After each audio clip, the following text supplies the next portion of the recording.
Good evening.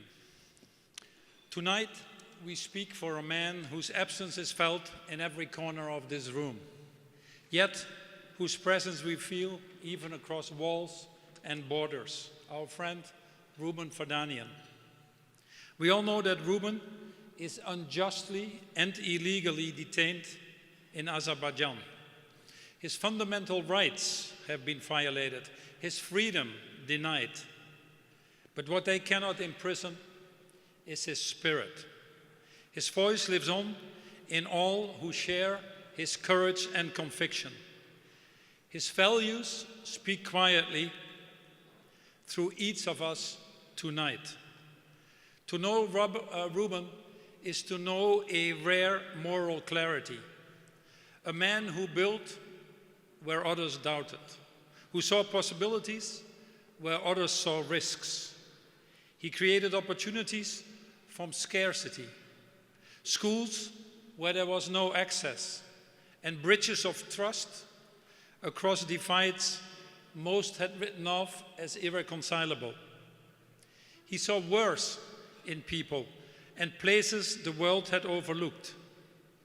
Avróra was born from that same vision, that gratitude is not a feeling but a responsibility, that compassion means nothing unless it moves us into action.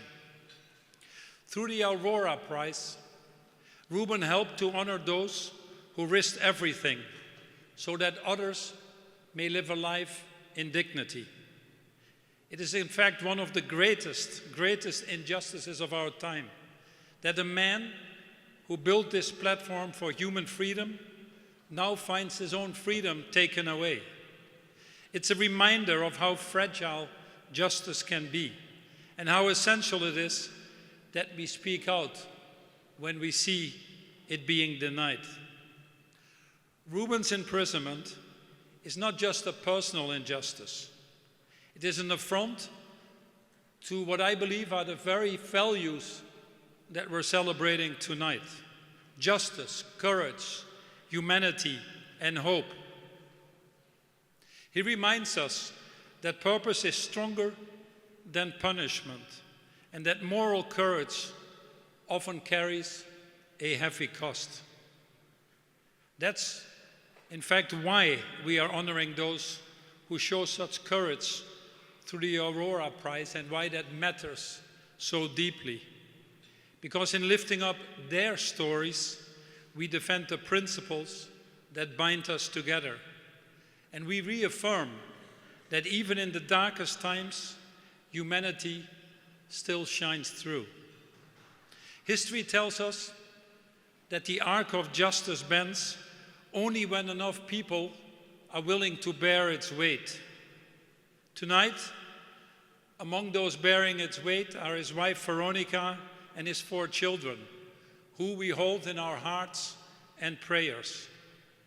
Let us honor Rúbén not just in words, but through our shared demand for justice.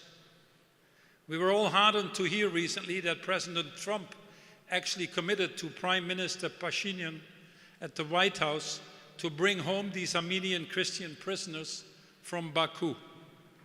And we all need to work, in my opinion, to ensure that this promise that he made there is fulfilled as quickly as possible. Let us call for his immediate release and for the release of all Armenian prisoners of wars still being held in Azerbaijan. Let us show that solidarity is not just a slogan, it is a choice made again and again, especially when it is hardest. Rúbén once said that gratitude is the bridge between pain and purpose. Tonight, I hope sincerely that we can cross that bridge together. And until he walks free, we will not rest. Thank you very much.